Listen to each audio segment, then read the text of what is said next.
Mari Mari Compuché. Nuevamente nos encontramos recorriendo la rastrillada Ranquel. Esa rastrillada que comenzamos a transitar juntos en la primera temporada, conociendo las leyendas que nos han llegado a través de la oralidad. Fue así que viajamos a Sierra de la Ventana, territorio ancestral Ranculchi-Querandí, y desde allí contamos las leyendas del origen y el diluvio, las cuales son los primeros relatos que tenemos de nuestros ancestros. Estos relatos cuentan cómo se originó el poblamiento ancestral del centro de lo que hoy es Argentina, dando origen a los pueblos de Iyujet, Dalujet, Chechejet y Querandí, siendo los ranqueles descendientes de los mismos y conocidos a través de la historia con distintos nombres: Caguané, Pampas, Pampas algarroberos, Puelches, Talujet, Mamulches, Ranqueles.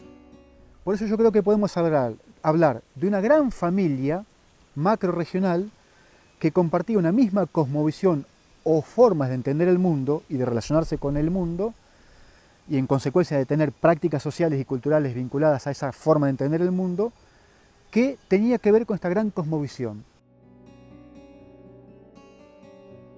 Fue así que mostramos la extensión de nuestro territorio, incluso el reconocido por los tratados de paz con la corona española y los primeros gobiernos criollos. Pero, ¿quiénes eran los ranqueles? ¿Cómo era su organización, su forma de vida en el Mamul Mapu?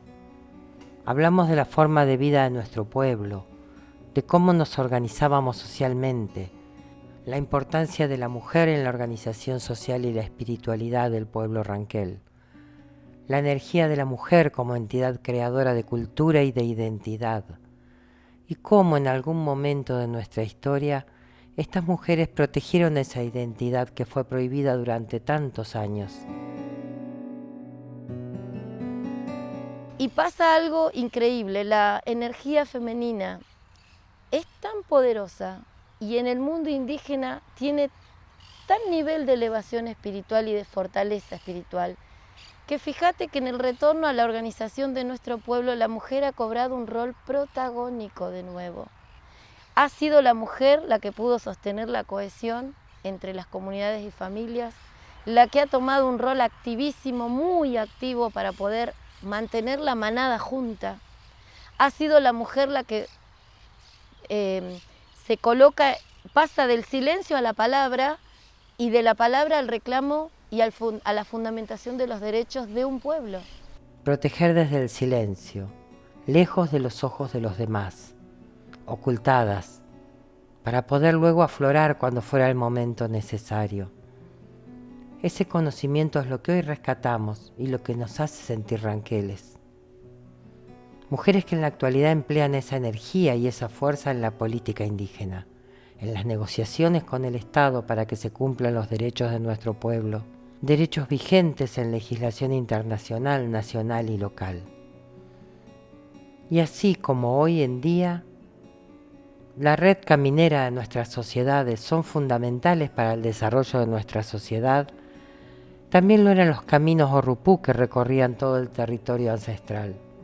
Rastrilladas, caminos que normalmente en forma circular comunicaban nuestro territorio, unían lugares de importancia para nuestro pueblo y mostraban también la importancia de la organización social de los grandes caciques, y cómo también esos lugares que se unían no eran lugares solamente para trasladar ganado, como dicen algunos historiadores, sino que dan cuenta de la forma de entender el paisaje, de los sitios sagrados y ceremoniales, de los sitios donde los que partían de este mundo eran enterrados con un protocolo ceremonial propio para ayudarlos a encontrar el camino al Cumemalal, al Antú.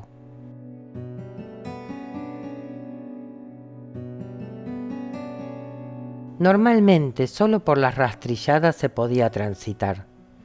Así se sabía que se evitaban lugares peligrosos, ciénagas, lugares en donde habitaba el Gualichu, lugares rodeados y protegidos por el inmenso e infranqueable Monte de Huitrú.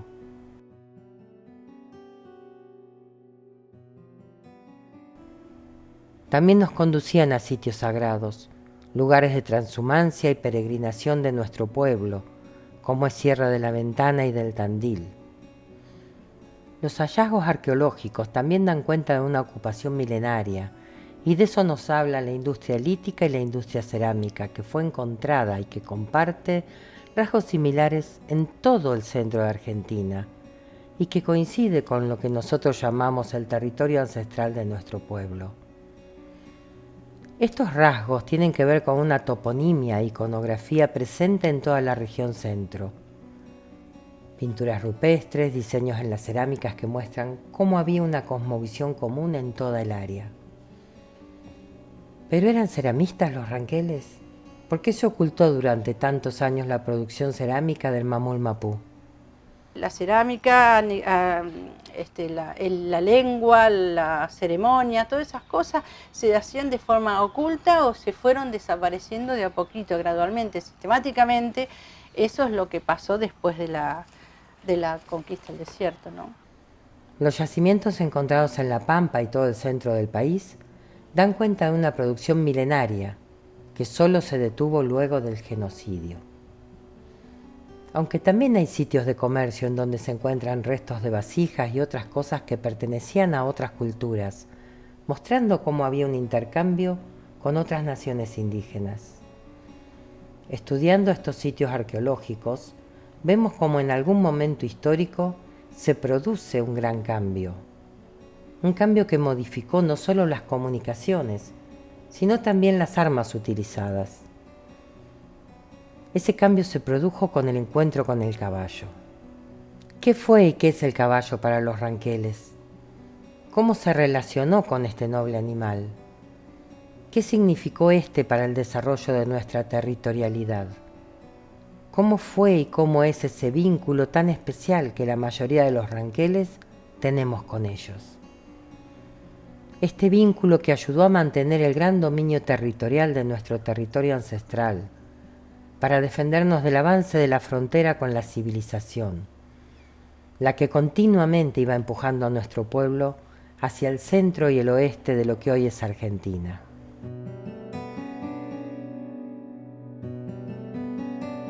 Y cuando nos referimos a una frontera, en nuestras mentes aparece una imagen, la imagen de una línea, una forma que divide, que separa una cosa de la otra.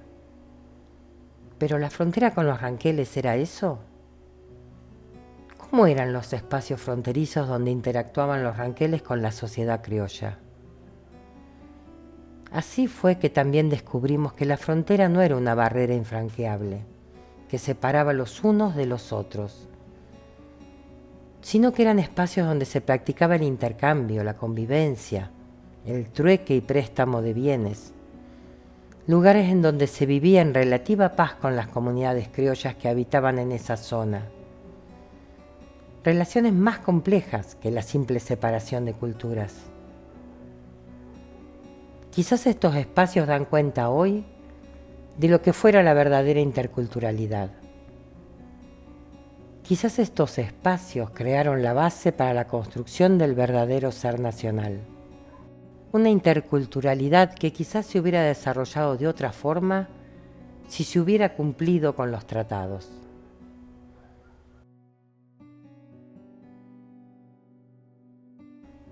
Pacta sunt servanda. Los pactos deben cumplirse. Pactos, tratados y acuerdos violados. Leyes inconstitucionales con un claro objetivo económico que avalaron el genocidio. Pero así como hubo exterminio, también hubo resistencia. Y hay historias dignas de conocerse. Historias ocultadas por mucho tiempo y que si hubieran sucedido quizás en otro lugar del mundo, hoy serían un gran éxito editorial o una gran película de Hollywood. Esta historia habla también de la resistencia ranquel, y ahí pudimos redescubrir un héroe que estaba oculto para la mayoría de las personas. El cacique Yancamil. Ese cacique que vivió tantas peripecias a lo largo de su vida. Es una muestra de los procesos que sufrió el pueblo ranquel, comenzando sus desgracias cuando fue traicionado en la matanza de Pozo del Cuadril, herido de gravedad, pudo volver a sus tierras, pero nuevamente en estas continuó con su lucha, negándose a entregarse. Allí siguió dando resistencia al ejército que invadía sus territorios para luego ser famoso en la batalla de Cochicó, en donde cuentan diferentes versiones que damos a conocer. Pero las penurias de Jean Camil recién comenzaron, y ese era el inicio de una epopeya épica que fue silenciada por tanto tiempo, la cual transita su vida hasta su muerte a edad avanzada. Y a raíz del reconocimiento post-mortem de la ciudadanía victoriquense y pampeana a Jean Camil, miramos los monumentos y próceres argentinos y analizamos cómo se construye la historia y la identidad de un país. ¿Qué historias se encuentran vigentes y cuáles escondidas? Así viajamos a San Luis y Mendoza para conocer más del territorio ancestral ranquel, donde regían los tratados que establecen los límites reconocidos por la corona española y luego los gobiernos criollos.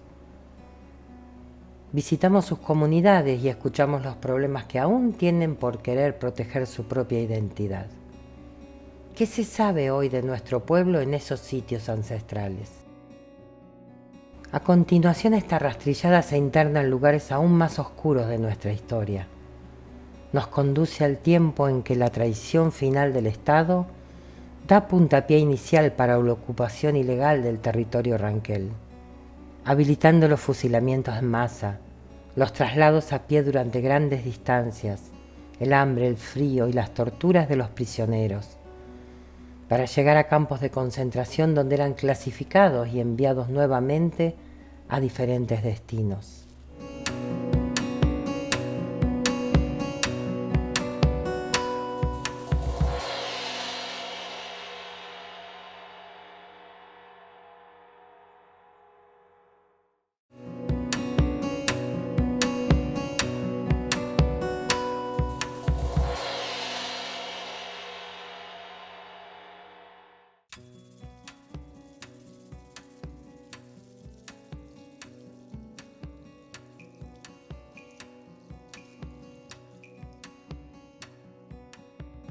Esclavitud, trabajos forzados, violaciones, apropiación de menores borrando su identidad original.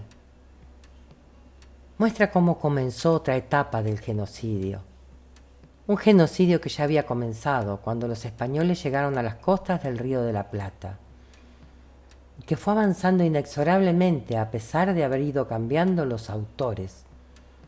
La ideología del genocidio persistió. Y aún hoy día vemos atisbos de ese mismo pensamiento aflorando en grupos ideológicos que siguen pensando en destruir lo distinto a ellos, lo que no va de acuerdo a sus intereses, pero también para apropiarse de territorios ricos en tierras y agua, aptos para la agricultura y la ganadería. Las personas no saben que quizás en las ciudades donde viven tuvieron un campo de concentración, en donde morían cientos de indígenas, o de viruela, o por las torturas, o por el hambre. Y los que no morían eran repartidos como esclavos. Incluso los niños pequeños eran apropiados, bautizados, cambiándoles su nombre y así haciendo desaparecer su pasado, para que no se pudiera saber que eran realmente indios. Este proceso de genocidio lo realizó el otrora Estado argentino, destruyendo no solo personas, sino culturas completas. Un grupo que pensaba diferente, que era dueño de un territorio, que era soberano, de repente pasó a ser esclavizado, a ser despojado de su cultura, de su espiritualidad, de sus costumbres, de su lengua, de su tierra. Una de las políticas de Roca era pensar o asumir que, dominado el oasis ranquelino, como él lo decía, en realidad la expedición al Río Negro y Neuquén iba a ser un trámite, porque él consideraba que el verdadero escollo estaba en las tolderías ranquelinas y en las salinas grandes. Entonces, a los ranqueles les permite negociar como una forma de ganar tiempo, hasta que el Congreso sancionara la ley que lo habilitaba a avanzar, y simultáneamente ver si lograban que los caciques Baigorrita y Epumer se sometieran voluntariamente, que esa había sido la política durante toda la década del 70, ofreciéndoles tierra, ganado, bueno, cosas que después nunca se dieron. Bueno, después en los hechos el tratado se guardó, porque lo que predominó fue un avance más de tipo violento, y donde también hubo por detrás, digamos, la lógica de otra estrategia militar, que es la de la cooptación de grupos ranqueles dentro del ejército. Esta nación cuyos sobrevivientes, de a poco, lentamente comenzaron a volver al territorio desde los distintos lugares en donde estuvieron esclavizados, para encontrar sus tierras ocupadas por nuevos dueños que se habían apropiado de las mismas, gracias al bono de la conquista del desierto, que vendía 10.000 hectáreas a 100 pesos fuertes, y por lo cual muchos grupos extranjeros, como también la oligarquía del país, se hicieron de grandes extensiones de territorio en todo lo que hasta entonces había sido una nación indígena. Los sobrevivientes comenzaron a trabajar de peones en esos campos, en esas estancias, y lograron establecerse la mayoría en lo que fue la colonia Emilio Mitre, pero no sabían que un nuevo destierro se produciría muchos años más tarde. En la década de 1950, ante el corte del río Atuel por la provincia de Mendoza, se produce la desertificación de todo el oeste pampeano, y con ello las comunidades indígenas establecidas ahí luego de la conquista ilegal del territorio, otra vez tuvieron que desplazarse a las ciudades o centros urbanos. Otra vez tuvieron que dejar su identidad en un territorio que ya no les ofrecía lo mínimo para poder vivir con sus familias. Cómo el agua pasó de ser un bien necesario para la vida a ser un bien económico, un bien comercial del cual se apropiaban los grandes grupos de poder de Mendoza, para dejar a los sin voz, sin territorio y sin agua también. El proceso de desertificación fue tan grave, tan devastador, que otra vez modificó las formas de vida, los modos de vida, otra vez adaptarse ahora a un territorio seco, sin agua o con agua extremadamente salada, que es lo que ocurre hoy con el río Salado, ¿no? Donde las poblaciones vuelven nuevamente a tratar de adaptarse, vuelvo a decir, otra vez a la vida mercantilizada y dependiente, ¿no? Esto no fue una política puntual de Mendoza. Aquí, en La Pampa, también se taló todo el bosque de Caldén, un árbol sagrado para nuestro pueblo, que sin embargo era echado sin piedad para alimentar las calderas de los futuros ferrocarriles, o para ser enviado al exterior, ser exportado como leña. La lucha de las comunidades por sobrevivir en todo ese tiempo fue el silencio. La estrategia fue el silencio. Silenciar la identidad, silenciar la cultura, mimetizarse con el entorno y con los demás. Vivir en zonas urbanas fue un verdadero desafío para los descendientes de ranqueles. También la educación jugó un papel importante en este genocidio, inculcando a los sobrevivientes a sentir vergüenza de su cultura e identidad. Conocemos también cómo se forzó a través de la educación a homogeneizar una identidad nacional a costa de la propia identidad ranquel. ¿Qué fue cambiando a través de los años? ¿Cómo estamos trabajando ahora? La relación de los ranqueles con nuestro entorno, la forma de relacionarse a través de milenios de conocimiento con todo lo que nos rodea, el mamulmapu, el huitrú. ¿Se destruyó el paisaje y el medio ambiente para destruir a los ranqueles? ¿O se destruyó a los ranqueles para destruir la naturaleza que éste protegía? También el agua fue parte de este proceso. cómo se puede apropiar un río para intereses económicos de unos pocos, perjudicando pueblos enteros, ecosistemas completos, casi un tercio de la provincia de La Pampa desertificada. Y otra vez, los más perjudicados fueron los ranqueles. Pero en algún momento se produjo un despertar. Luego de años de silencio, nuevamente alguien dice: somos ranqueles. El retorno de la identidad, esta vez para luchar por sus tierras, con el arma del blanco, el derecho. Y luego volvió Mariano, y la profecía del pueblo ranquel cumplió su ciclo. El largo camino de regreso a casa. Comienza la reorganización política de nuestro pueblo. Un líder que volvió para luchar por los derechos de los ranqueles, Germán Canué. Su historia y cómo los descendientes comenzamos a recobrar la memoria. No se extinguió el pueblo ranquel, sino que quedaron grupos de ranquel en distintos lugares que después de muchos años están, digamos, reorganizándose y volviendo a reclamar por sus derechos y su reconocimiento como nación, cosa que un poco el Estado Nacional todavía está en deuda.